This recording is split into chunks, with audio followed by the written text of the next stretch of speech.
May 29th, Wednesday, Mark 10:32 to 45.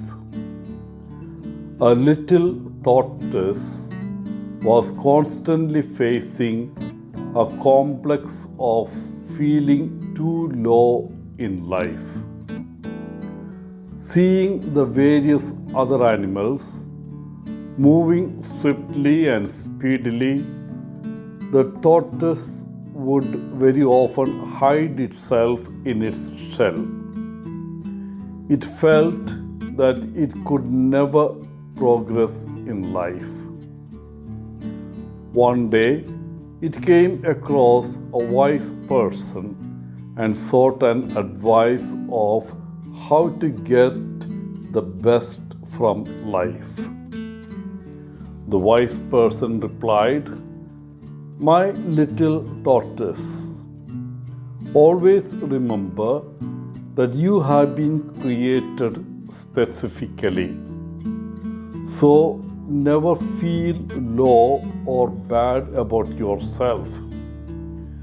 And as far as progressing is concerned, always remember, unless you stick your neck out, you can never progress."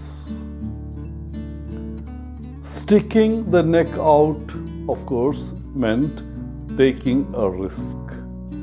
But unless that was done, progress was not going to happen. In today's gospel, we see Jesus preparing the disciples for what would happen in Jerusalem.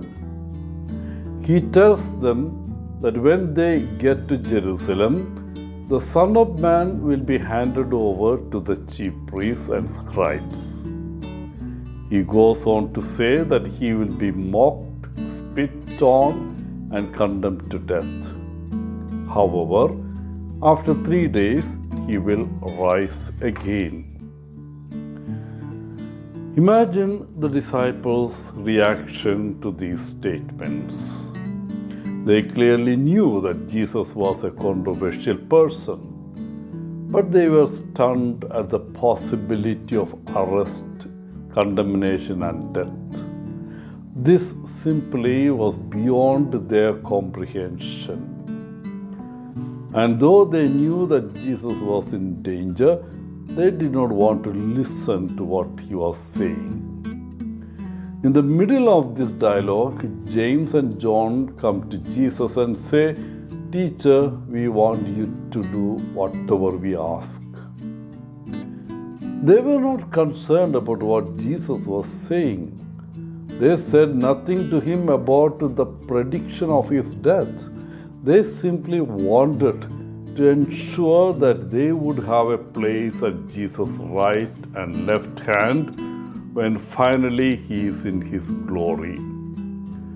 Jesus bluntly asked them, "Are you truly willing to drink from the chalice that I will have to drink from?"